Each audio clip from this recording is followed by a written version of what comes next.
Hello everyone, welcome back. मिसी में आप सबकी सलामती हो। आई होप आप खुदा के कलाम को सुन रहे हैं और मज़ीद सुनते रहेंगे। लास्ट वीडियो में हमने देखा कि खुदा ने इब्तदा में ज़मीन और आसमान को पैदा किया।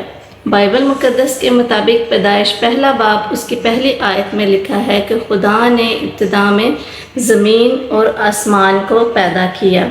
हम सब देखते हैं कि ज़मीन और आसमान के अलावा और बहुत सी चीज़ें हैं जिनको खुदावंद ने बनाया, और हमने सीखा था कि खुदा ने उन सब चीज़ों को 6 दिनों में बनाया।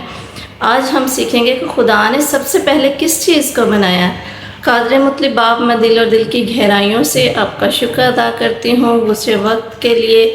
खुदावंद आपकी हिफाजत और आपकी पनाह के लिए आपने संभाले रखा, ज़रूरियात को पूरा किया, नेक ख्वाहिशात को पूरा किया। खुदावंद तमाम सुनने वालों पे आपका रहम वाला हाथ मांग लेती हूँ, अपने लिए आपकी दिनाई, आपका फ़हम मांग लेती हूँ, आपके कलाम को आपकी मर्ज़ी के मुताबिक दूसरों तक पहुँचा सकें। आमीन। हमने देखा कि खुदा ने इब्तदा में ज़मीन और आसमान को बनाया और 6 दिनों में इस तमाम दुनिया को कंप्लीट किया।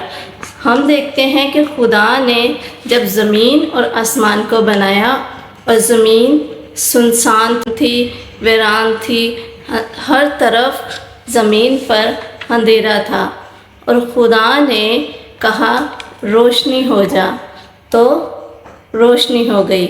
इस तरह खुदा ने अंधेरे से रोशनी को अलग किया, और खुदावंद ने रोशनी को दिन का नाम दिया और अंधेरे को रात का नाम दिया।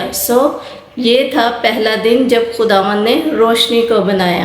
प्यारे बच्चों, हम सब बाइबल मुक़द्दस के मुताबिक देखते हैं कि खुदावंद ने सेकंड डे यानी दूसरे दिन कहा कि पानियों के दरमियान फ़िज़ा हो, यानी पानी पानी से जुदा हो। बस खुदावंद ने फ़िज़ा को बनाया। हमने सीखा कि खुदा ने फर्स्ट डे रोशनी को बनाया और सेकंड डे फ़िज़ा को बनाया। अभी हम मज़ीद जानते रहेंगे कि खुदावंद ने नेक्स्ट 4 डेज़ में किस किस चीज़ को बनाया। I will come back with a new video. Bye bye, take care, subscribe.